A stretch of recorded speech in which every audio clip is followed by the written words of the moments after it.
കാർഡ്ബോർഡിൻ്റെ box വെച്ചിട്ട് നമ്മൾ recently ഒരു സ്റ്റിക്കർ ഓർഗനൈസർ ഉണ്ടാക്കിയിട്ടുണ്ടായിരുന്നു. അപ്പോൾ അതിൻ്റെ വീഡിയോ ഞാൻ ഓൾറെഡി അപ്ലോഡ് ചെയ്തിട്ടുണ്ട്. പിന്നെയാണ് ഞാൻ ഈ പേപ്പർ വെച്ചിട്ട് ഓർഗനൈസർ ഉണ്ടാക്കുന്ന ഒരു വീഡിയോ കണ്ടിട്ടുണ്ടായിരുന്നത്. വളരെ സിമ്പിളായിട്ട് തോന്നി. ഇനിയിപ്പോൾ ബോക്സൊക്കെ അവൈലബിൾ അല്ലാത്തവർക്കും ഇതാണെന്നുണ്ടെങ്കിൽ ഒന്ന് ട്രൈ ചെയ്ത് നോക്കാമല്ലോ. 2 പീസ് ഓഫ് പേപ്പർ എടുക്കുക, ആ രീതിയിലൊന്ന് മടക്കി കൊടുത്തിട്ട് ഓരോ മടക്കിൻ്റെ ഇടയിലും ഓരോ പീസ് ഓഫ് പേപ്പർ വെച്ചിട്ട് ഈ രീതിയിലൊന്ന് ഒട്ടിച്ചെടുക്കുക. എല്ലാം ഒട്ടിച്ച് കഴിഞ്ഞിട്ട് താഴത്തെ ഭാഗവും കൂടെ ഒന്ന് ക്ലോസ് ചെയ്തെടുക്കുക. ഈ ജേണലൊക്കെ ചെയ്യുന്നവർക്കായാലും ക്രാഫ്റ്റ് ചെയ്യുന്നവർക്കായാലും ഒരുപാട് സ്റ്റിക്കർ കളക്ഷനൊക്കെ ഉണ്ടാവും.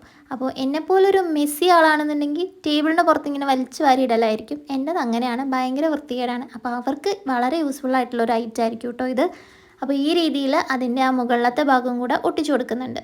പിന്നെ എന്ത് സാധനത്തിനെയും ക്യൂട്ടാക്കുക എന്നുള്ളത് നമ്മുടെ ഒരു ഇതാണല്ലോ.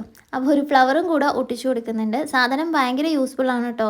നമ്മൾ ഉള്ളിൽ കുറേ പാർട്ടീഷൻസ് കിട്ടും. നമ്മൾ ആ മടക്കുന്ന അനുസരിച്ചിട്ട് നമുക്ക് പാർട്ടീഷൻസ് കിട്ടും. അപ്പോൾ എല്ലാവരും ഒന്ന് ട്രൈ ചെയ്ത് നോക്കുക. ആൻഡ് വീഡിയോ ഇഷ്ടമായി ലൈക്ക് ചെയ്യാൻ മറക്കണ്ട. ചാനൽ ഇഷ്ടമായ സബ്സ്ക്രൈബ് ചെയ്ത് സപ്പോർട്ട് ചെയ്യാനും മറക്കണ്ട.